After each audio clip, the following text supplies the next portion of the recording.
Good morning, everybody. Welcome to the Marana and Oro Valley Experience. Surprise, it's David that's hosting the show today. I know Chris, if you're hanging around, Chris had mentioned that Clint was hosting the show, but it is Clint Peake's birthday today, so I'd like to extend a happy birthday. It's also my dad's birthday, so Marana Sr., it is his birthday as well, and Clint and him are 10 years apart on age. Clint is 10 years older than my father, but they both have the same birthday.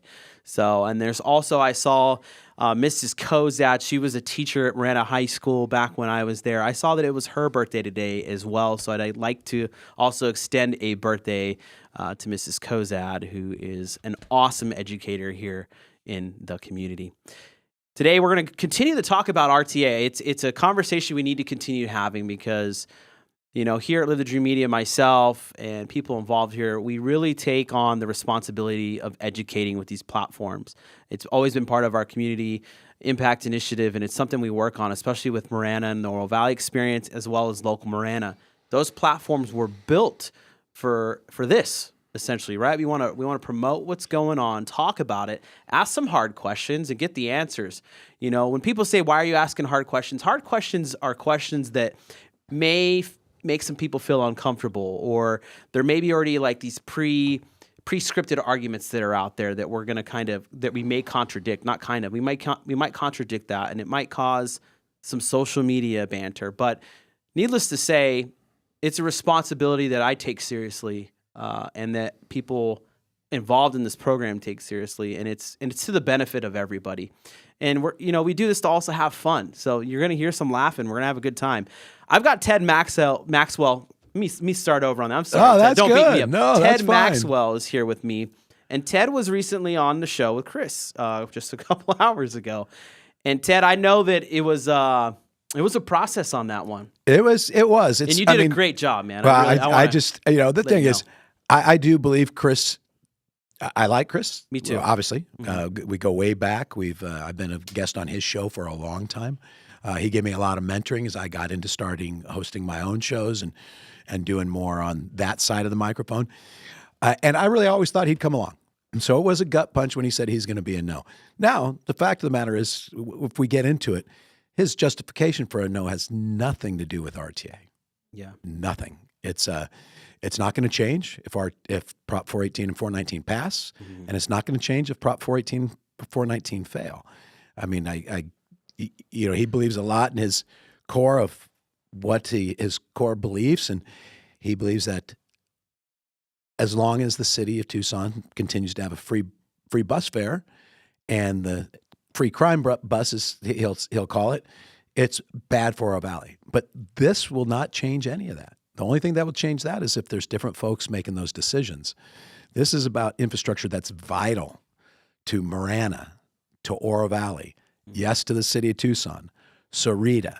There's a reason that all the mayors in this region, all of them, have come together and said, this is important. We need to continue to invest in ourselves. We've been investing ourselves with a 0.5-cent sales tax for the last 20 years. This is going to hopefully extend it for another 20 years, and it'll be the same investment, so there's no tax increase. Because the fact of the matter is, as on Clint Peake's show on Friday, when I was talking with Terry Rosema about it, he said, if this fails, we're probably going to have to do another 0.5-cent. We're going to have to do a 0.5-cent sales tax. And then they lose all the leverage. They lose a lot of things. It's a much harder lift when you're trying to do it as an individual municipality than if you do it as a region. But the regional approach requires some compromise on the plan. And that's probably the biggest knock that you'll hear people say. They don't trust certain municipalities with the money. They don't want to see them get any additional money. And to me, this is because it's regional. We're not talking about neighborhood roads. We're talking about roads that everybody throughout Pima County uses to get to places. And more importantly, the goods that come into this town, the equipment, the food, the purchases we're making, they all come via roads, for at least for the last 10, 15, 20 miles. You mentioned that if it doesn't pass, we lose a lot of things. And I've had some conversation where there's talk about priority in the projects disappears because you don't have that regional plan.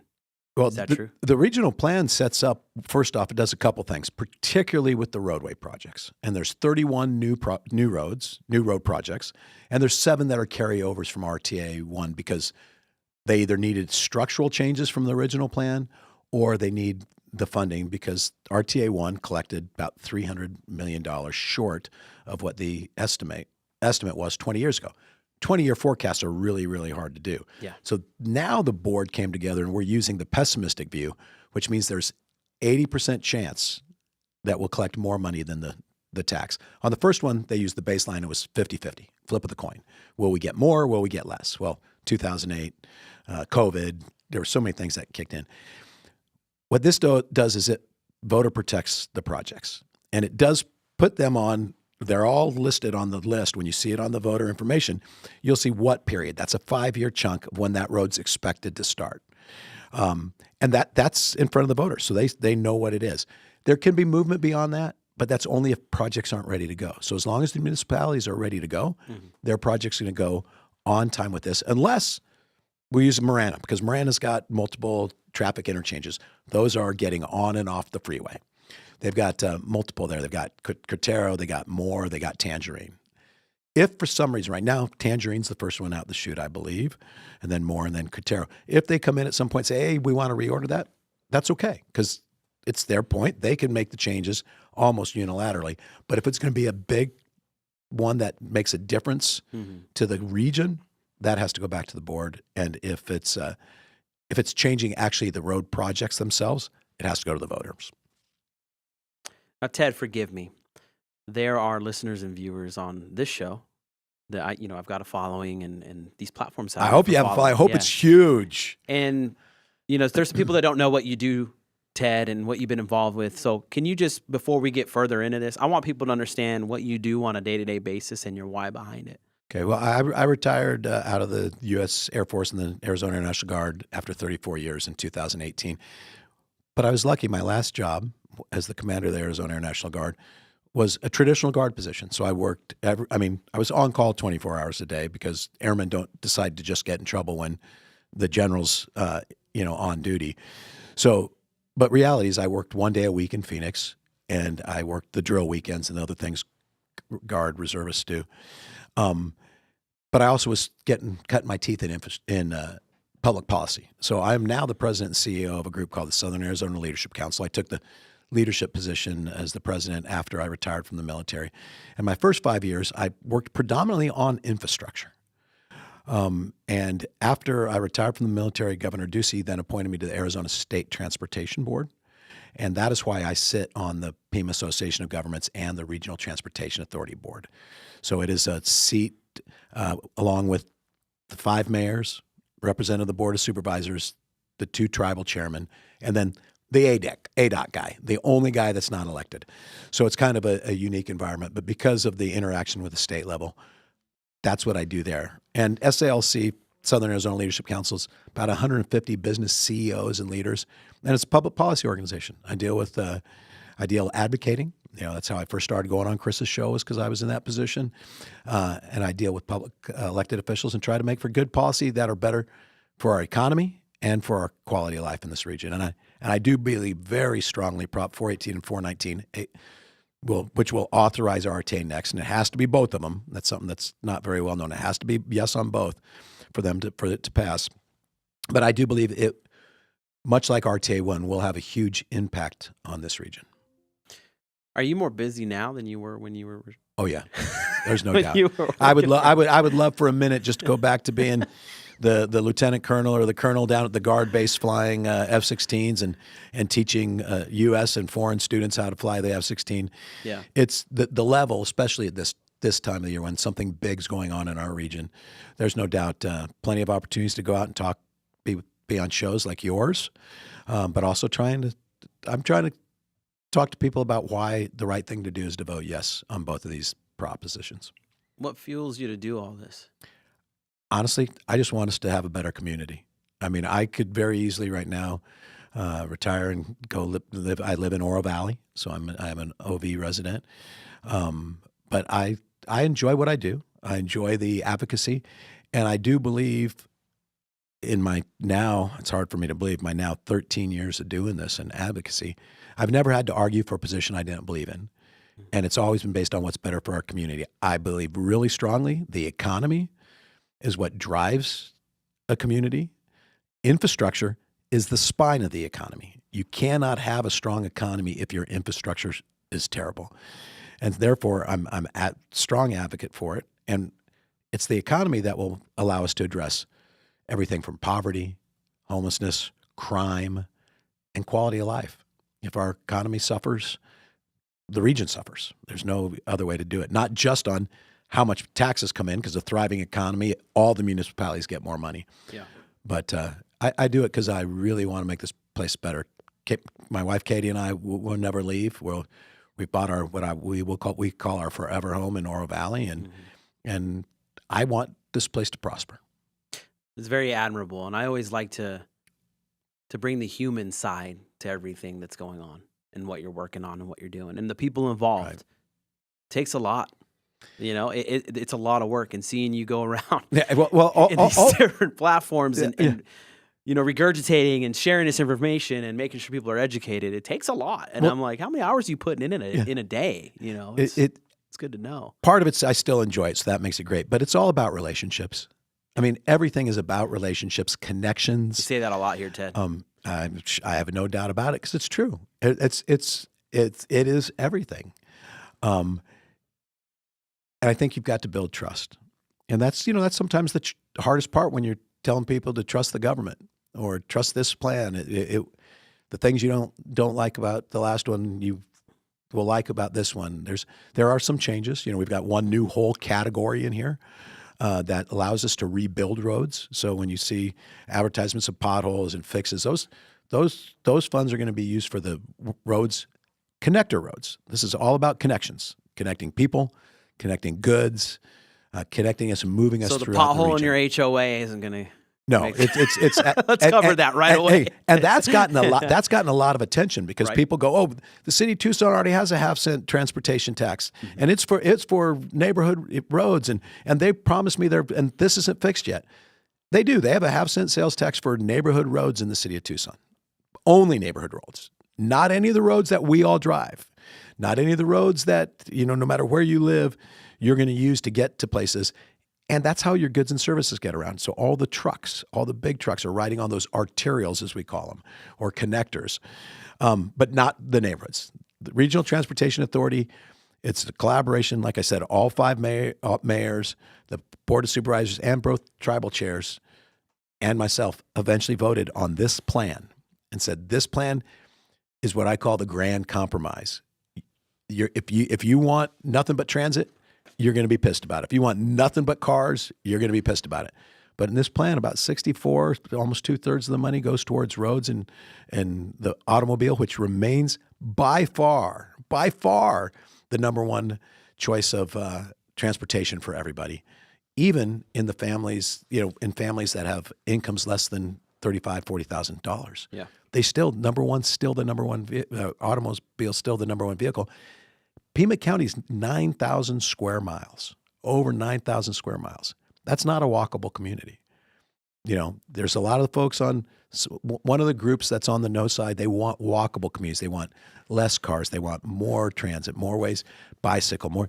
Well, that works for some parts, but even in the city of Tucson, 426 square miles, city of Tucson, what they need on the east and the west is whole different than what they need downtown. And that's why the mayor and council of the city of Tucson unanimously supported this package.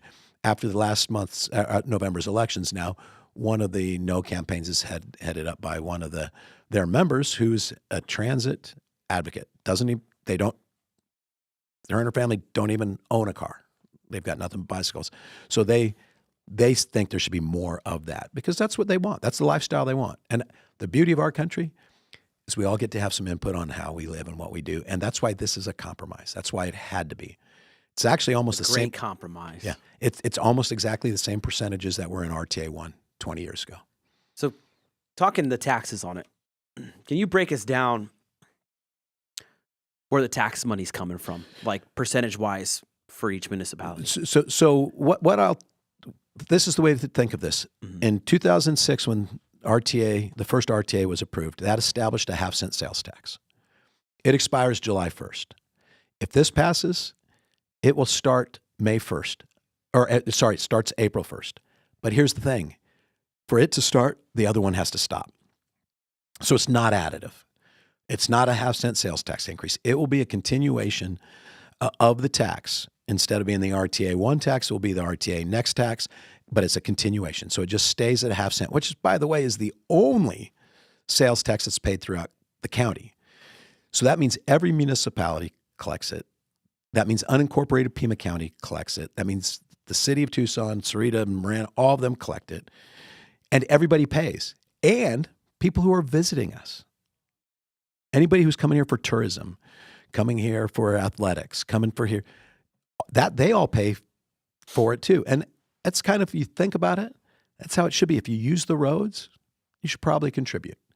But so it will stay at the half cent. The important thing to understand is the Pima County, or Pima Association of Governments and the Regional Transportation Authority, we receive about $52 million from the federal government and from the state. We receive, right now, collecting $135 million on this half-cent sales tax. So what you're going to see if this doesn't pass is nearly a 70% drop in money we have at the Pima Association of Governments and the RTA to put into roads.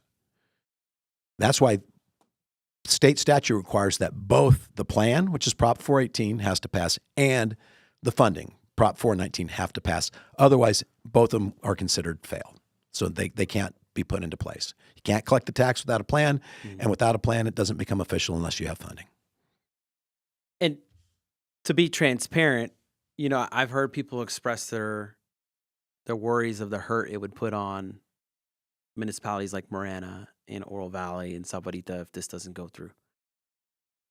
We talked about something before the show, is you expressed that the city of Tucson pays the most into this with their taxes. Remember, the city of Tucson collects the most. They collect, and that's most, a big distinguisher. I live in Oro Valley. Yeah, I drive into the city of Tucson every day. The Office for Southern Arizona Leadership Council's right at River and Campbell, which is inside the city of Tucson. I go to cross the street to, Grant's restaurants, or go down further into the city, or go to the University of Arizona. I pay sales tax inside the city of Tucson. Anybody who goes into there does. Same thing with the people who leave the city of Tucson and go to the other municipalities or unincorporated Pima County. So it really is a good way of catching money that everybody's paying in. So one of the things that I think people miss is if all the municipalities go alone. That's kind of the solution. If this doesn't pass, all the municipalities could go alone. On the Clint Peak show, I had Terry Rosemont with me, and he said, Marana's probably going to have to do a half-cent sales tax. Tom Murphy's already talked about it down in Sarita. The city of Tucson's already talked about it. But Pima County won't ever have half-cent sales tax. So all that's not going to get any money for it and not collect the money. Oro Valley may or may not. The thing that this does is it puts a plan in place. It voter protects it. The RTA is the bank. We collect the money. The tax comes to us, goes in a separate account, but we can then combine that with the other money we get to execute both this, to execute this plan. But the plan's voter protected. So the roads you see, the 38 projects, they have to be built in accordance with what's on the ballot, and the money has to go to that. So the PAG board can't take and say, no, or the RTA board can't, we're going to take it from there, we're going to put it over here. And then the rest of the funds that are not those specific by name 38 projects, they're broken down into elements. And there's a transit element, which takes about 27% of the funds. There's a safety element, which takes about 9%. Misleading, because that's 9% for safety programs on roads that aren't part of this. Safety is built into every single element of this. But there's also a little bit for wildlife corridors, which is also a safety issue because you hit a deer or hit a javelina, it's damaged the car, it's potential problems. It also protects the wildlife in a way. And that's people go, well, why do we have that? It's $50 million out of $2.67 billion. And there's some people that care about that. Again, the great compromise. It's you have to get a little bit of something for everybody. And it's not like the old bonds where you'd have 25 or 50, maybe more projects that you're sprinkling money around, all doing different things. This is focused on one thing, a regional transportation system. And with all this stuff here, we're gonna take a quick break, but when we get back, Ted, I want to jump into what Marana gets out of this plan. I want to talk about the projects, some of the key terms and what it means. I had asked you to confirm some before the show. And some of the, people are like, oh, what about Oro Valley? We'll talk about some of the Oro Valley ones as well, too. You're going to find that they're all interconnected as far as, especially the tangerine stuff. This is the second year of a plan. And if you overlay the two maps from Plan 1, Plan 2, guess what? You fill in a lot of the gaps. Good. All right, we're going to take a quick commercial break, visit some sponsors. We'll be right back. See you shortly.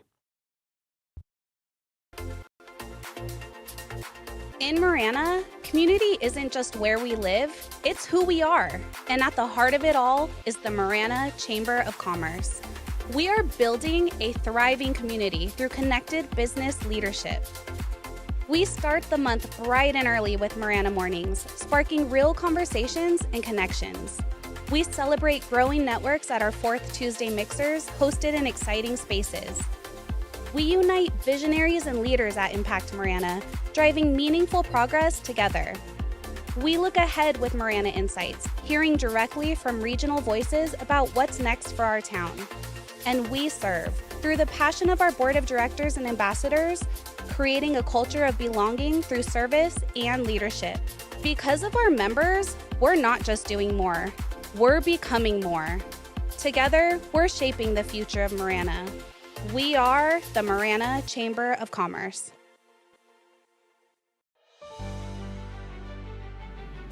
Hey, you found us on your feed. Are you wondering what Live the Dream Media does? I'm going to explain it to you. Let's go. First and foremost, Live the Dream Media is a premier digital advertising and marketing agency, but that's not all we do. We have also become one of the largest live streaming podcast platforms in the region with our own online radio station and more on the way.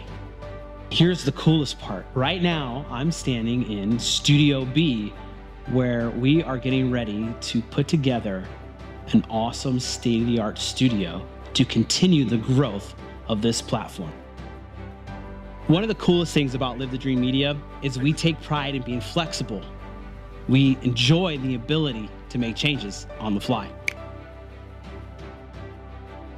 If Live the Dream Media is a company you feel interested in working with and want to enjoy the flexibility and all we have to offer with our new podcasting network and our digital advertising abilities, reach out to us at contact@ltdmedia.net. Visit our website, livethedreammedia.com, or check us out on social media.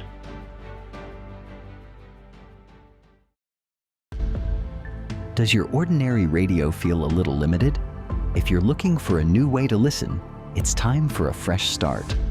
Introducing the Live the Dream Media app, your premier destination and a new level up for digital radio. Over the last 2 years, we've found new ways to ensure your digital radio experience is the best it can possibly be. From live podcasts that spark new perspectives to a 24/7 soundtrack of live music, and even our built-in merch store. We've built a platform that is convenient, high quality, and simple to navigate. But we're only just getting started. Catch all of our shows weekly and join the Live the Dream Media family today and help us change the airwaves forever. Download it for free on the App Store or Play Store today. Live the dream. The dream starts now. Hey everybody, it's Chris. Hey, it's David Samarano. Hey guys, it's Clint Peak over here. Hi, I'm Blair Lametti Mathias. And I'm Summer Smeaton. Hey, I'm Ron Arenas. And I'm Will Pena. Hey guys, I'm Mike Curry. And I'm Mike Bader. Hi there, I'm Bruce Ash. Hi, Ed Wilkinson here. Hi, this is Bob Elliott. We are Live the Dream Media. Watch and listen to all of our shows Monday through Friday, only on the Live the Dream Media Network.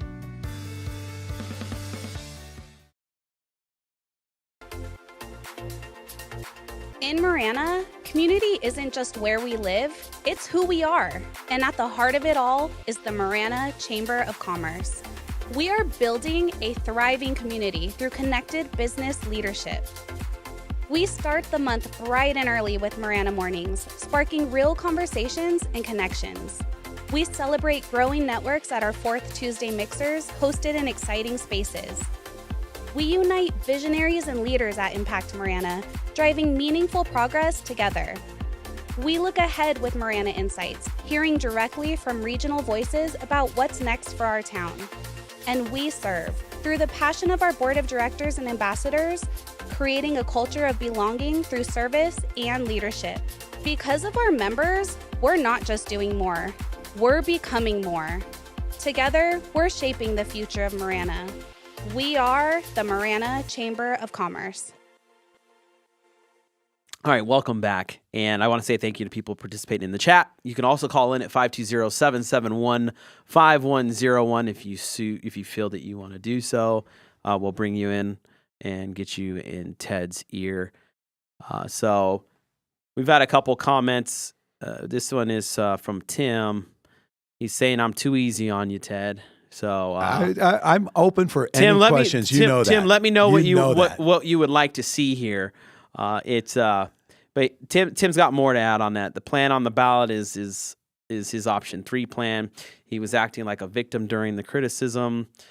Where was his defense of moving more up, Cortero down, and $25 million for South Tucson with no tasks attached? So let's go to the first part. Let's go to the first part. It's pretty straightforward, honestly. And Tim, thanks for the question. And I hope you really didn't think I was being defensive when getting attacked. But that's part of this conversation. It's got to go back and forth. And I've been in a lot of rooms, a lot of back and forth. And whether it's with Chris earlier in the show and now with David. So more road, when it was added, that was added at the request of Marana, direct from their elected officials to add more road. When those 3 projects that you talked about specifically, Cortero, Tangerine, and more, we also said how does the town of Marana want to put that? Where's their priority on those roads?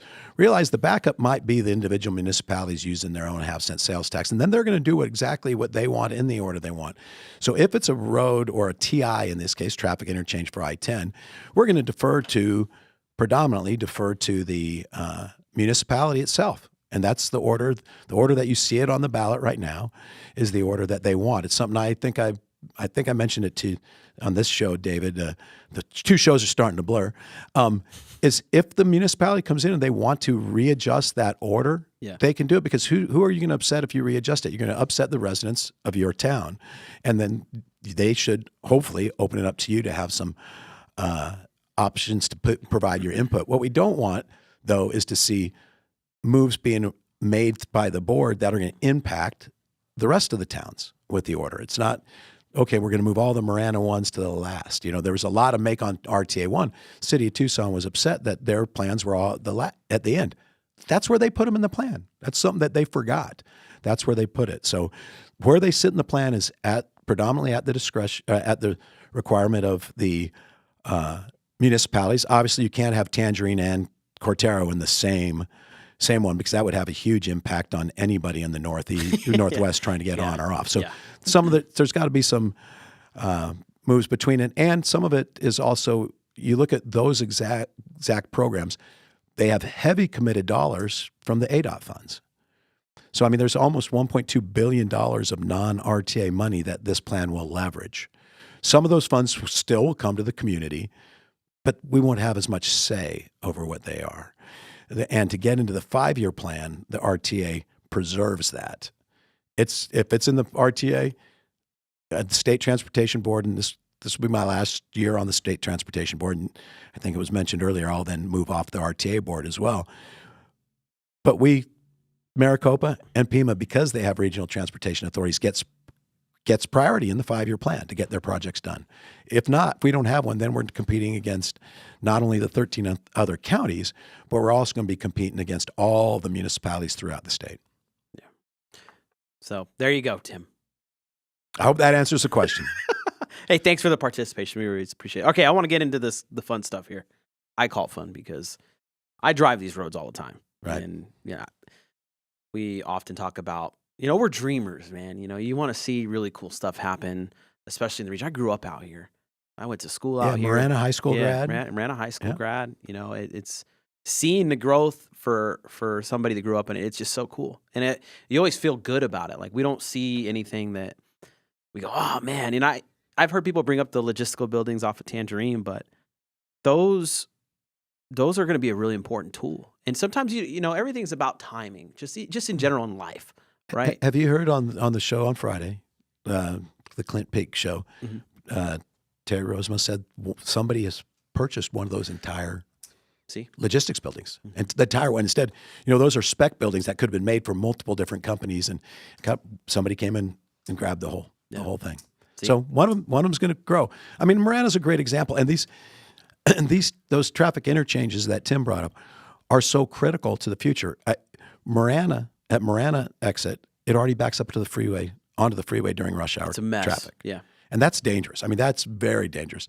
And that's one of the reasons more needs to move up there is it will be a reliever for both when they do Tangerine and Cortero, another opportunity for people to get off. All right, let's talk more. So on here on the RTA, Moore Road, I-10 traffic interchange. Construct new traffic interchange at Moore Road and I-10, including grade separation at railroad tracks. I want you to highlight on what that means and how important that is, right? I think this has been a big topic. The challenge that we have at every single one of our TIs now is the railroad. So if you look at it, where our grade separations exist, Ina, you now can go right over it. You've got Grant and Orange Grove, a couple that go underneath. But Ina was a RTA 1 project, and it now has grade separation, so you don't have to wait if a train comes. It doesn't have to worry about slowing down in that area. It's all good. At Twin Peaks, another beautiful interchange, very easy to get on and off the freeway, can take high volumes of traffic on and off the freeway, flies over the railroad. All three of those traffic interchanges will have grade separation, which means you're not crossing at the same grade as the railroad track. You're crossing either above or below. In this case, my understanding is they will all be above. They will all be above. Okay. So that's an important one. And I see a comment that says Cortero Road needs to be done yesterday, not more. You know, so growing up here, I remember when Twin Peaks didn't even go all the way through. I remember trying to drive down Twin Peaks and it would end before you got to the Santa Cruz. And that project was done to alleviate the Cortero and Ina corridors at that time. But I would agree, yes. I mean, we needed to get done. Yep. But again, you highlighted that was the municipality's decision, right? You said that was. The municipality is the one that just determined where they wanted to put that. Okay. And again, I think there can be flexibility in those orders because they're all three in the municipality. What I do know about the Cortero interchange, having talked with Mayor Post and talked with Mayor Honey and talked with others, is it's got a lot of challenges based predominantly because of the impact on the businesses it's going to have in that region. That's one thing about the Moore Road TI is it can probably be done quicker because it's not as big of an impact. It's set up to be a reliever and then potential for future growth as those buildings and other businesses, you know, the data centers up on the north side of Marana as they expand and grow out. And then, so the next one I want to talk about, this one's kind of a connector one. This is Oro Valley County and Marana. Thornydale Road, Cortero Road to Tangerine Road, widened to 4-lane roadway, including bicycle, pedestrian, and associated drainage improvements. Yeah, the drainage improvements, I don't want to, a lot of people go, why is it always associated drainage? Because a lot of times drainage routes change over the years, and a lot of times they're not built right the first time. You look at that Thornydale Road. That road's been around for a long time, and it's 2 lanes from Dove Mountain all the way down. I mean, or not all the way down, but down significantly where it finally expands to 4. This will take it to 4. It's going to be a reliever. It's going to be a reliever for all the folks that live in Dove Mountain, on the northwest side. Even for me, every time I come to live the dream, this morning, straight down Thornydale the whole way. Yeah, it's good. Get you used to that drive there, Ted. One thing about it, too, is the monsoon season, right? So let's not forget about that. Thornydale becomes impassable sometimes during the monsoon season. So the drainage assessments and changes, that's incorporating that to make sure that it could be passable during it could times, be passable. right? Sometimes it's just little culverts underneath. There's different ways they can incorporate that. But that all has to be part of the design and the plan when it's made. And it's priced into the current estimate for the road that you see in the ballot pamphlet already. They've already are considering those kind of changes. And what we've got to remember is look at the roads that came out of RTA 1. If you ride La Cañada, that's an RTA 1 project. If you ride La Cholla, it's an RTA1 project. There's a lot of things that this region, Twin Peaks, a lot of these things wouldn't have happened without RTA1. And they're better. I mean, I kind of tell the joke, but it wasn't a joke. It was true. I remember driving down La Cañada, I'm in Oro Valley. Oh, I'm in unincorporated Pima County. Now I'm in the city of Tucson. Roads don't care about municipalities. Cars don't care about municipality lines. And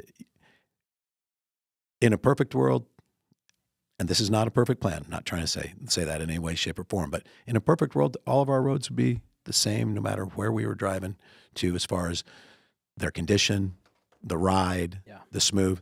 It impacts safety. A lot of folks get upset about the half-cent sales tax that's associated with this. Again, it's one we've had for 20 years. We're just trying to continue it. So it's not a tax increase, but it's not also a tax decrease. So unless it fails. Yeah. But then we've talked about it. The municipalities are probably going to, because there's no guarantees, probably going to have to go out. And they're all talking about it. Their plan Bs, if there is one, which there isn't, their plan Bs is to do the half-cent sales tax. And what Marana's concerned with, they collect about $8 million a year. That's not going to be enough to do any of those TI. I told Terry this. You're going to be able to put some pinstripes down on them. You're going to put some paint on the road. Yeah. So I'd hope they figure a way to use that $8 million better, or they collect the tax and bank it and wait till they get enough. And then they've got to go back out and compete for those matching dollars, whereas this plan commits those matching dollars. I represent ADOT on the board. A lot of the ADOT people are going, you're overcommit. You are asking us to commit too much of our future funding there, because they like to have the money so they can determine where it goes. This is how you can let the municipalities and the regions determine where it goes. That's important. Important. Right. It's much better if it's done locally than if you've got the people at the state telling you where you're going to spend your money. So number 11, Tangerine Road and I-10 traffic interchange. Reconstruct Tangerine Road and I-10 traffic interchange to provide grade separation at railroad tracks and I-10, including the widening of Tangerine Road plus addition of bicycle and pedestrian facilities. Again, so think great separation. Think there. about People great want separation. That's a terrible spot. I think and you everybody, think about all the money that's been put into Tangerine from RTA1. I mean, Tangerine I think it's about 6-7 miles from Tangerine up to the Maverick, where they're still finishing now, and there's another segment in there that goes even farther east. To put all that money into the roads and then not do the TI, you got to do that traffic interchange, because right now it's still driven by the number of rail cars, and that area is not future growth. It's growing now. The houses are already going up in that region. It's only going to get more traffic to it. And for anybody coming out of Oro Valley, out of Marana, really potentially out of some parts of Saddlebrook and Catalina, that's where you're going to jump on if you're going north. You're going to jump on at that interchange. Yeah. I know it's been one that I have to check the Google Maps every day now to see, is that good, or does it tell me to cut down Twin Peaks and drive 5 extra miles? But when that road's complete and that TI is complete, it's going to make all of those intersections more efficient. Well, there was a certain time window where I felt like the railroad path was closed because a train was stopping and blocking traffic. So I'm going to tell my Marana peeps right here, right? So we're talking about some pretty important interchanges already, right? Tangerine and I-10. I know because you guys ask me when I go to like an event or dinner and stuff, I get asked this question. Hey, do you know anything about that's going on with the Tangerine? And I'm like, well, I'm gonna bring a guy on that does. He knows a lot more than I do. If you want to talk about media and AI and stuff like that, I got you. But that's why we have Ted here, and we're gonna keep going. Well, we need some more advice on media and AI on how we can get the message out. And that's why you're here, Ted. All right, Cortero Road and I-10 traffic interchange. Thank goodness. Let's vote this one. Okay, here we go. Reconstruct Cortero Road and I-10 traffic interchange to provide grade separation at the railroad tracks. Can't read today. Including the widening of Cortero Road plus addition of bicycle and pedestrian improvements, along with widening mainline I-10. So this is a differential right here. That's the big change between that and Explain Tangerine. that. Explain that for the viewers. And That means they're gonna make I-10 bigger, and that's one of the challenge in that area because of the traffic now that's getting on it from North Marana coming down. As northern Marana keeps growing, they're going to need more lanes, more traffic there. The challenge and Mayor Ed was always great about talking about this one. He doesn't want to impact any of the businesses there, but if you do it right and build it for the future, which includes that I-10 widening, you're going to impact those businesses. So it's one that's going to be a hard call when the municipality decides to do it. I think it's one of the reasons that they also put that third on the TI order from Marana. They want to really make sure that when they do it, they're going to do it right. It's going to fix it. It's going to have the minimal impact, and they're just not there yet. The thing that about all those TIs, if you look at the committed dollars next to that Cortero, so I think you're going to see Cortero when it comes over the first column's RTA dollars. Yeah, 22 million, I believe, somewhere around that. Yep, 22 million. What's the next one? So you've got 20 and then 22 here. So what this is remember there's missing 3 zeros on this because it's in thousands. Mm-hmm. So for Cortero Road, it's 20 million 3 million. Yeah. Okay, 20.3 million. It leverages committed dollars from the state and the feds, 220 million. So you're talking a $20 million investment that's going to build a $240 million TI. $240 million investment in getting people effectively off of Cortero, off of the west side, and onto the Interstate 10 so they can make their way. So somebody commented, Cortero in the third period, 15 years from now? ? So those periods are the 0 to 1 to 5, 5 to 10, 10 to 15. So yes, that's the earliest it would begin is if it was at the front half of that and start about number 11. I've heard people say that's unacceptable, and I get it, and I think that's one of those ones that where the talking can happen is with the mayor and the council. Again, those were ordered at what they preferred. But the argument that's wrong on is they say vote no and then demand all the RTA money goes towards Cortero TI. If you vote no, there is no RTA. There is no bank. There's no bank. What we get is the $52 million. Yeah. That comes from the state and federal, and not the $135 million that's currently coming from the RTA half cent. And that money is going to be used to complete all the RTA 1 projects that aren't done yet. People say, well, we already paid for that. No, you didn't pay for it. We voted for it, but we only paid the region. As a region, it was $300 million short on what we did for sales due to, again, 2008, the advance of online purchases, which took a couple years to catch up with the taxation side of it, and then COVID had an impact. So there's a lot of things people need to understand. Is this is $135 million that will go away January 1st, effectively, and some of it's for roads, some of it supports transit, but the biggest thing is roads and infrastructure. They don't stop wearing out just because we've stopped the funding. It will continue to deteriorate. There will continue to be stressors.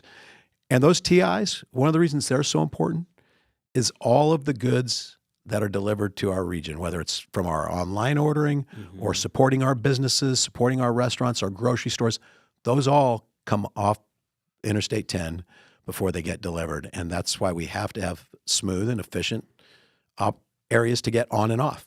And why Twin Peaks is great and Ina is great. We all the folks that are passionate about Cortero could tell you that's a mess, and we need to fix it.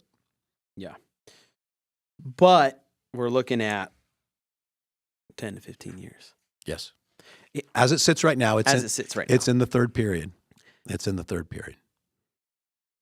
I think we all have a real bad habit of wanting, instant gratification. And we all want it. We want it bad.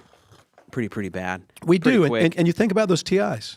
we're talking $240 million. I think Tangerine's a little bit cheaper than that, and Moore's significantly cheaper than that, because Moore doesn't have the impediment of having everything else around it. That's one of the reasons I think they want to do that early to get it done, because there's not as much impediment to the construction.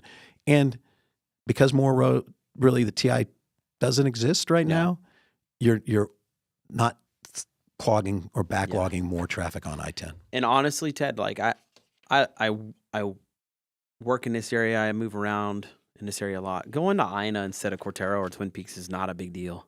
I mean, especially, you know, going up to Phoenix, I always go up through the Twin Peaks corridor. Yeah. And then if you're going to go south, I either hit Orange Grove. Orange Grove's great now.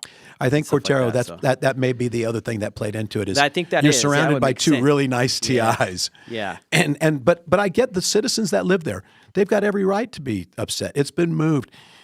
We're at the point on the state transportation board. We approved a new segment of State Route 260 in Lion Springs. Mm-hmm. And the thing that sold me on making the move is when their town manager got up and he walked us through the 5-year plan starting in 1991. Yeah. Where it was on it. And then it got slid. It was on it. It got slid. It got slid for other projects. One thing this does is it does tighten up. Everything's voter protected. And the only real movement you may see through it, which is a change from RTA 1, where we ended up having projects that weren't ready to go and we didn't move the money. Mm. But if projects are ready to go, they go in their time period. Unless the municipality comes in and wants to reorder some of their own, the projects that are only impact their municipalities, that could probably happen. But we've also put stuff in. If your road project is not ready to go and you can't get it done, if one of the other municipalities' projects is, we can move it up. Yeah. Because we don't want the money just sitting in the bank. No voter likes giving money and being told, oh, we'll just bank it till we've got them all. We want the money being put to use. But the road projects have to be built like they are, and the money that comes in for the road projects have to go to that, go to those projects.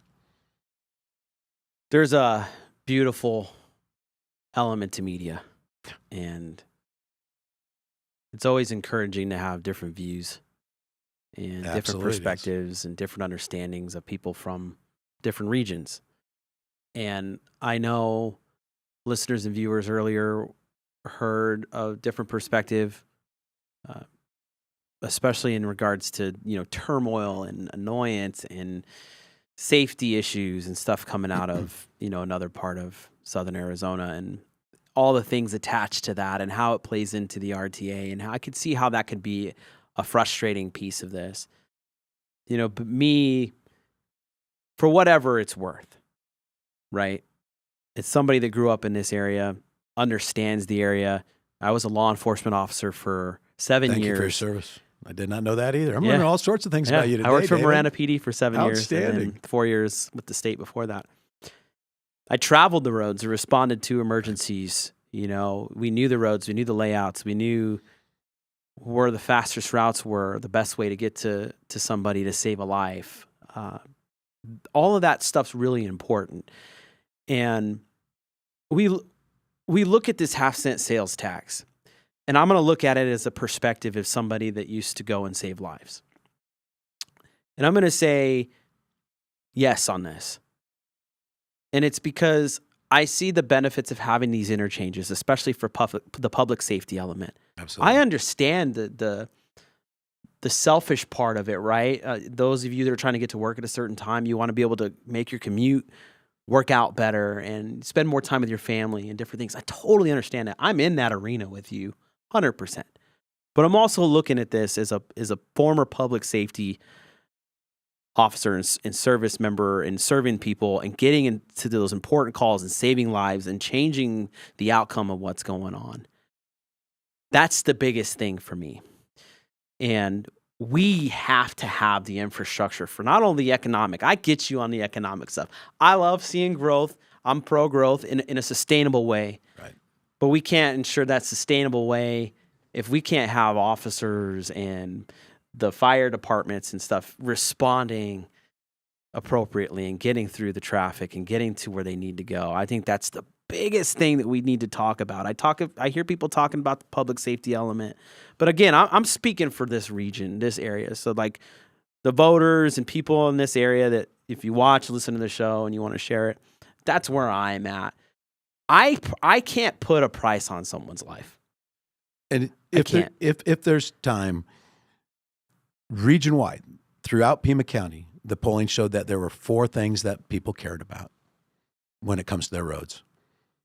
They wanted to be better, upset with their condition. Yeah. They wanted to be safer. A lot of that has to do with the condition and also to where there's challenges because of the way they're currently structured, because they're old infrastructure. And they want their first responders to be able to get there. Because there are some roads that our first responders can't go on. 22nd Bridge. You cannot take a fire truck on 22nd Bridge. I didn't hear that mentioned at all this morning. Right. None of that comes in. Now, the fourth one is they want the fixes to happen faster. And that's we all do. Come on. Me too. Hey, I'm gonna be just like everybody else that's involved in this. Yeah. If it passes, it's like, get your asses to work. Like, let's go. And let's get them finished. I mean, Grant Road is not and Downtown Links are not two great examples of what RTA wants done until they're done. Yeah. And when they're going to be done, people are going to go, these are good. It's just like La Cañada, just like La Choya, just like Cerrito Road. I mean, you look at a picture of 2-lane Cerrito Road versus 4-lane Cerrito Road, total change. Yeah. Do we have enough money in this plan to cover all the roads that we could like to see built out or improved? You know, Cerrito coming north didn't get a lot of love. The Vale area, they were upset that they didn't get more out there because they feel they're growing as well. They got a pretty big investment because dealing with Colossal Cave Road, which is going to go from another grade separation solution over the TI, and that stops first responders all the time. Well, you know, with Vale, they got to incorporate, man. That's their big. I won't say that I've never said if you had voted to incorporate, you would have had a seat at the table. That's what I'm saying. Well, Ted, hey, it's been a pleasure having you on today. We hit our minute mark. I think we accomplished a lot, especially with stuff oriented with Marana and Oro Valley. We talked about the projects, what the grade separation meant. So we're talking about interchanges on I-10 that are going to go over the railroads. Understand these things take time. It's a long plan, but it is a plan, and it helps with what's going on. And like I said, timing's everything. We can try to rush projects and rush things, but you just never know what's gonna be around the corner. Well, I appreciate it, David. Yeah. I've gotten to know a lot more about you today as well. And the fact of the matter is, if this is a compromised regional approach, there's stuff that everybody likes in it, but the stuff people want, any of it, whether you're transit or roads or interchange, it's not going to come faster without it, because the municipalities doing it on their own will slow down getting the improvements we need. All right, everybody, thank you so much for tuning in and watching. Thank you for participating in the comments. It was great to get some insight. This goes one more. Someone's trust has been broken. RTA is not the right solution. Here's what I got for y'all. I see all these comments, and the show is going to be on. You guys can go on here and check it out later. Add in a comment on what your solution would be. I am always very open to being enlightened. Me too. So let's see that plan. Draw it up. Not afraid of how many pages it would be, but I encourage you. It's part of it, right? I don't have a plan for it. I think this is great, but I'm not going to draw one out, but you guys are welcome to do so. So thank you guys. Have a good day. Have a good week. Be kind to each other.